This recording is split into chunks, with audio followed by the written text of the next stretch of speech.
આજે ફરીથી 10 ક્વેશ્ચન લઈને આવ્યો છું. એમાં 10 ક્વેશ્ચનમાં અમુક નાની ટ્રિક્સ છે, અમુક મોટી ટ્રિક્સ છે, અમુક થોડા વધારે લેન્થી છે, અમુક શોર્ટ છે.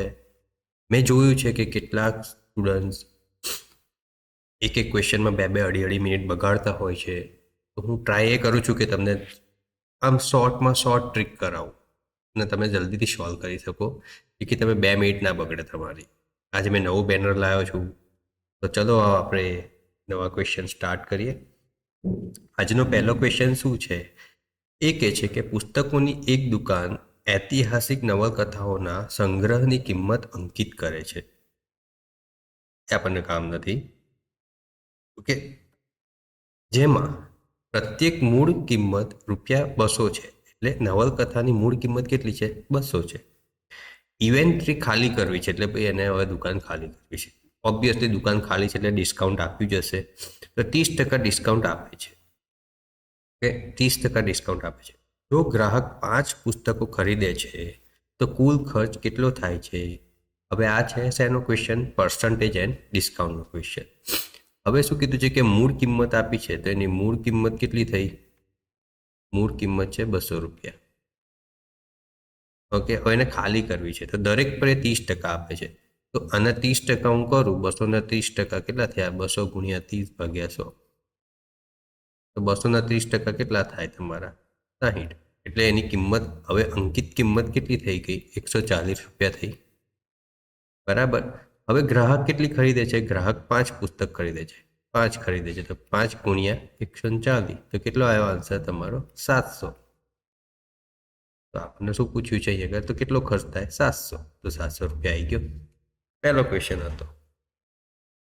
બીજો ક્વેશ્ચન હતો કે સાયકલ સવાર રેસના 3 તબક્કા પૂર્ણ કરે છે, જે અનુક્રમે 30 કિલોમીટર પ્રતિ કલાક છે, 25 કિલોમીટર પ્રતિ કલાક છે, 26 કિલોમીટર પ્રતિ કલાકની સરેરાશ ઝડપે 120 કિલોમીટર, 150 કિલોમીટર અને 130 કિલોમીટરનું અંતર કાપે છે. તો સમગ્ર રેસમાં સાયકલ સવારની સરેરાશ ઝડપ કેટલી હશે? આ છે એવરેજનો ક્વેશ્ચન. તો આમાં શું કીધું છે? આપણને સમગ્ર રેસનું પૂછ્યું છે અને પર્ટિક્યુલર રેસની અલગ અલગ કિલોમીટર વાઇઝ અલગ અલગ ઝડપ કાપે છે આપેલું છે. તો આપણે સમગ્રનું ફાઇન કરો. તો સમગ્ર રેસ માટે શું આવે? તો ટોટલ એવરેજ માટે શું આવશે? ટોટલ એવરેજ માટે આપણે આવશે ટોટલ ડિસ્ટન્સ બાય ટોટલ અવર. શું આવશે? ટોટલ અવર. તો હવે અહીં આગળ પર્ટિક્યુલર ડિસ્ટન્સ બાય પર્ટિક્યુલર અવર કાઢવા પડશે. તો પહેલું કેટલું છે? 120. તો 120 ભાગ્યા 30 કરો તો કેટલું આવ્યું તમારું? 4 કલાક આવ્યા. કેટલા આવ્યા? 4 કલાક. ઓકે, પછી બીજું કયું છે તમારું? 150 ભાગ્યા 25 કરો. તો 150 ભાગ્યા 25 કરો તો કેટલા કલાક આવ્યા? 6 કલાક આવ્યા. પછી તમે ત્રીજું કરો તો ત્રીજામાં શું છે તમારું? 130 ભાગ્યા 26 કરો તો કેટલા કલાક આવ્યા? 5 કલાક. તો ટોટલ કલાક કેટલા થયા? આપણી પાસે 15 કલાક. અને ટોટલ ડિસ્ટન્સ કેટલું થયું? તો ટોટલ ડિસ્ટન્સ આપણી પાસે છે 120 વત્તા 150 એટલે 270, 270 વત્તા 130 એટલે ટોટલ ડિસ્ટન્સ આવ્યું તમારું 400 અને આ આવ્યા 15 કલાક. તો 400 ભાગ્યા 15 આપણે કરીએ તો 15 દુના 30, 15 દુના 30 વધ્યા કેટલા? 10. એટલે આ 100 જોડાઈ ગયું તમારું. હવે આપણને ખબર છે કે 15 છંગ 90 આવે. તો 15 છંગ 90. તો બીજા 10 એક મિનિટ દોડાઈ ગયું તો પછી 15 છંગ 90 ફરી થઈ જાય. એટલે આમ નામ વધતું જ રહેશે.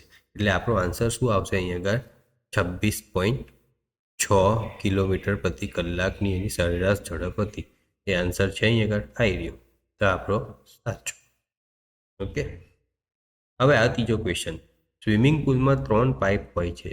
પાઇપ એ પુલને 4 કલાકમાં ભરી શકે છે, પરંતુ પાઇપ બી તેને માત્ર 6 કલાકમાં ભરી શકે છે. પણ પાઇપ સી લીક છે, તે 12 કલાકમાં પુલને ખાલી કરી શકે છે. જો ત્રણેય પાઇપો એક જ સમયે ખોલવામાં આવે તો પુલને સંપૂર્ણ રીતે ભરવામાં કેટલો સમય લાગશે? આ ટાઈમ એન્ડ વર્કનો ક્વેશ્ચન છે. તો એ કેટલા કલાકમાં ભરી શકે છે? એ ભરી શકે છે 4 કલાકમાં, બી 6 કલાકમાં અને સી 12 કલાક ખાલી કરી શકે છે. તો ત્રણેયના દશા શું થાય તમારા? 12. 12નો દશા થયો આપણે તો 4 તારી 12. 6 × 2 = 12 ને 12 × 12. હવે આ બે પ્લસ થશે ને આ એક માઇનસ થશે તો ટોટલ આન્સર શું આવ્યો તમારો? 3 ને 2 5 ને 1 4. હવે જો ત્રણે ભેગા ખુલી જાય એક સાથે ખુલે તો પૂર્ણ રીતે ભરવામાં કેટલો સમય લાગશે? તો 12/4 કેટલો થયો? 3 કલાક. આન્સર આપણો આવશે 3 કલાક. એને ઇઝી. હવે આ ચોથો ક્વેશ્ચન. એક વિજ્ઞાન વર્ગ એવો પ્રયોગ કરી રહ્યો છે જેમાં 20 ગ્રુપમાં દરેક ગ્રુપ માટે 250 મિલીલીટર સોલ્યુશનની જરૂર પડે છે. જો સોલ્યુશન 1 લીટરની બોટલમાં આવે તો દરેક ગ્રુપને પ્રયોગ માટે પૂરતું સોલ્યુશન મળી રહે તે સુનિશ્ચિત કરવા કેટલી બોટલની જરૂર પડશે? એટલે શું કહે છે? એમાં 20 ગ્રુપ છે એટલે ટોટલ ગ્રુપ કેટલા છે? ટોટલ ગ્રુપ છે 20. દરેક ગ્રુપમાં 250 મિલીલીટરનું સોલ્યુશન જરૂર પડે. કેટલું જરૂર પડે? તમારું 250 mlનું જરૂર પડે. હવે આ લોકો જે સોલ્યુશનની બોટલ મંગાવે છે ને એ 1 લીટરની આવે છે. બોટલ કેટલા લીટરની આવે છે? બોટલ આવે છે 1 લીટરની. બરાબર. તો 1 લીટરમાંથી 250 mlના ભાગ કરીએ આપણે તો 4 ભાગ થાય. આપણે કેટલા ગ્રુપ છે? 20. તો 20/4 કરો તો કેટલી બોટલની જરૂર પડે? 5 બોટલની જરૂર પડે. સિમ્પલ. 5 બોટલની જરૂર પડે. ખ્યાલ આવી ગયો તમને? તો આપણો આન્સર આવ્યો 5. બહુ ઇઝી છે.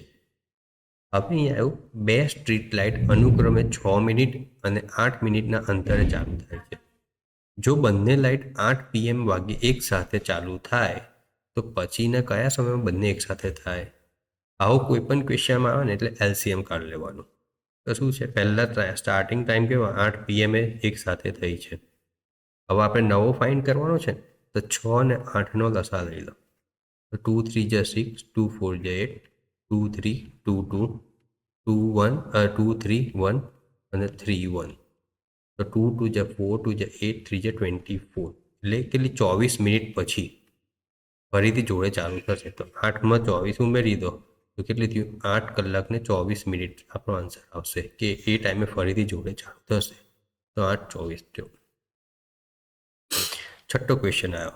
એક મેન્યુફેક્ચરિંગ કંપનીએ ગયા વર્ષની સરખામણીમાં આ વર્ષે ઉત્પાદન ખર્ચમાં 15% વધારો નોંધ્યો નહીં. આનો સામનો કરવા માટે તેઓ કાર્યક્ષમતામાં સુધારાઓ અમલમાં મૂકે છે જે નવા ખર્ચમાં 10% ઘટાડો કરે તેવી અપેક્ષા છે. જો પ્રારંભિક ઉત્પાદન ખર્ચ 20,000 હતો તો ગોઠવણનો પછી કેટલો ખર્ચ થશે? ગોઠવણો પછી કેટલો ખર્ચ? હવે આપણી પાસે શું કીધું છે કે કંપનીએ ગયા વર્ષની સરખામણીમાં 15% વધારે ખર્ચ નોંધ્યો. તો પ્રારંભિક ખર્ચ કેટલો હતો? 20,000 હતો. હવે 15% વધારે એને નોંધ્યો છે તો 115/100. 2 મીંડા ગયા 2 મીંડા ગયા. 115 × 2 કરો તો 5 2 = 10, 1 2 = 2, 1 3 1 2 = 230. એટલે કેટલો નવો મળ્યો તમને? 23,000 મળ્યો નવો. કેટલો મળ્યો તમને? 23,000. બરાબર. તો 23,000 તમારો આમાં થયો. અને આનો સામનો કરવા માટે તેઓએ કાર્યક્ષમતામાં સુધારો અમલમાં મૂકે છે જે નવા ખર્ચમાં. એટલે આ કયો મળ્યો તમને? નવો ખર્ચ મળ્યો. તો નવા ખર્ચમાં 10% ઘટાડો કરે છે. એટલે 23,000માં 10% ઘટાડો એટલે 90/100. 1 મિનિટ ગયું 1 મિનિટ ગયું 1 મિનિટ ગયું. તો 23,000 × 0 0 3 9 = 27, 2 9 = 18 ને 20. એટલે ઘટાડો કર્યો તેવી હતું પ્રારંભિક હતો. ગોઠવાનો પછી કેટલો વધ્યો? 20,700. આ તમારો નવો ક્વેશ્ચનનો આન્સર આવ્યો 20,700. પહેલાં 15% વધારે પછી એનો નવા ખર્ચનો 10% ઘટાડ્યો. સિમ્પલ આન્સર છે. હવે 7મો ક્વેશ્ચન આવે જે પર્સન્ટેજ ડિસ્કાઉન્ટનો સમ છે. એક શાળાએ આગામી શૈક્ષણિક વર્ષ માટે 500 નોટબુક ખરીદવાની જરૂર છે. એટલે નવું સત્ર જે આવશે એમાં 500 બુક ખરીદવી પડે એવું છે. જો દરેક નોટબુકની કિંમત 200 હોય અને જથ્થાબંધ ખરીદી પર 20% ડિસ્કાઉન્ટ મળે છે. જો બધી જ ખરીદે તો 200 રૂપિયા છે અને જથ્થાબંધમાં ખરીદે તો 20% મળે. જો કે બજેટની મર્યાદાઓને કારણે શાળાએ ડિસ્કાઉન્ટ પછી ગણતરી કરેલ રકમના માત્ર 80% જ ખર્ચવાનું નક્કી કર્યું. તો શાળા કેટલો ખર્ચ કરશે? હવે છે કેટલી જરૂર? 500 નોટબુકની જરૂર છે. ઓકે, 500 નીડેડ એમ લખી શકાય. નોટબુકની કિંમત 200 છે, પણ જો જથ્થામાં કરી દે તો 20% ડિસ્કાઉન્ટ મળે. તો 200ના 20% કેટલા થાય? એટલે 160 રૂપિયામાં પડે એક બુક. તો ટોટલ એવો કેટલી? 160 ગુણ્યા 500 તો કેટલા રૂપિયા થાય? તો 160 ગુણ્યા 500 કરો તો તમને કેટલામાં પડે? 1685 એટલે 80,000માં પડે. 80,000 રૂપિયા થાય. કેટલા થાય? 80,000. પણ શાળાએ ડિસ્કાઉન્ટ પછી ગણતરી કરેલ રકમને માત્ર 80% જ ખરીદવાનું નક્કી કર્યું. તો 80,000માંથી 80% જ ખર્ચવાનું નક્કી કર્યું. તો 1 એટલે કેટલા રૂપિયા શાળાએ ખર્ચ કર્યા હશે? તો 64,000. કેટલા? 64,000. 8,000 ગુણ્યા 8 એટલે 64. તો આપણો આન્સર સાચો. હવે આવ્યું સંખ્યાઓ 7, 14 અને 28નું ચતુર્થ પ્રમાણપદ શોધો. Ratio and proportion. આ પ્રપોર્શનનો સમ છે.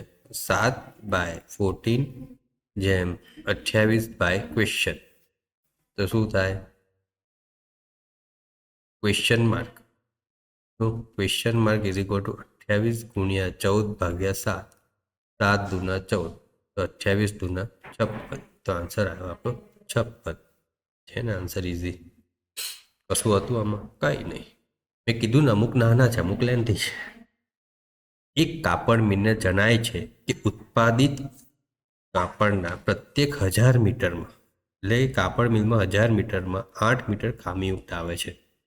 જો મિલ 40,000 મીટર કાપડનું ઉત્પાદન કરે તો કેટલા મીટર કાપડમાં ખામી હોવાની શક્યતા છે? Ratio and proportion. 1000 8 મીટરમાં ખામી છે, તો 40,000 કેટલા મીટરમાં ખામી હશે? કશું નહીં, ચોકડી ગુણાકાર કરો. 40,000 ગુણ્યા 8 ભાગ્યા 1000. 1 2 3 1 2 3 એટલે કેટલા થયા? 320 મીટર. 320 મીટર ખામીયુક્ત આવશે.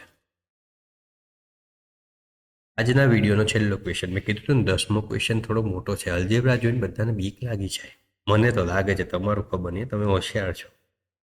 સમીકરણની નીચેની પ્રણાલીએ ઉકેલો અને વાય અને ઝેડ શોધો.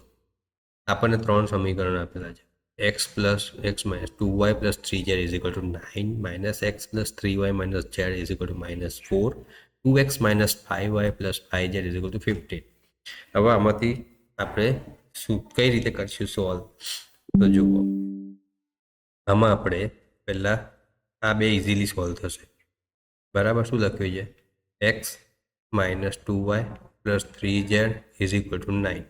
પછી શું છે? Minus x plus 3y minus Z is equal two -4. તો આ સોલ્વ કરો શું થાય? 2x ઉડી ગયા, આ વાય રહ્યા, આ 2z રહ્યા અને આ 5 રહ્યા, એટલે સમીકરણ 1 મળ્યું. હવે આપણું જે છેલ્લું છે એ શું છે? 2x માઇનસ 5y વત્તા 5z ઇઝ ઇક્વલ ટુ 15. અને આ જે છે માઇનસ એક્સ, એ પદને 2 વડે ગુણી લો.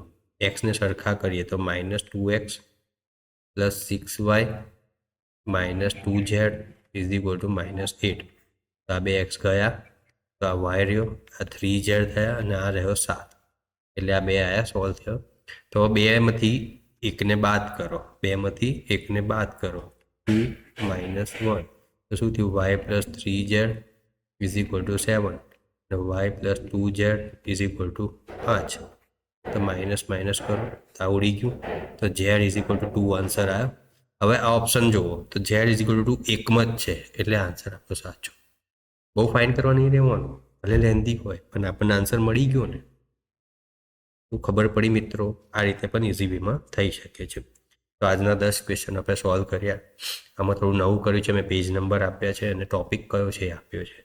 હું આશા રાખું કે તમને બધાને સમજ પડતી હશે. હવે આપણે નેક્સ્ટ વિડીયોમાં મળીશું. એમાં બીજા 10 ક્વેશ્ચનો લઈને આવીશ. ત્યાં સુધી બધાને ઓલ ધ બેસ્ટ.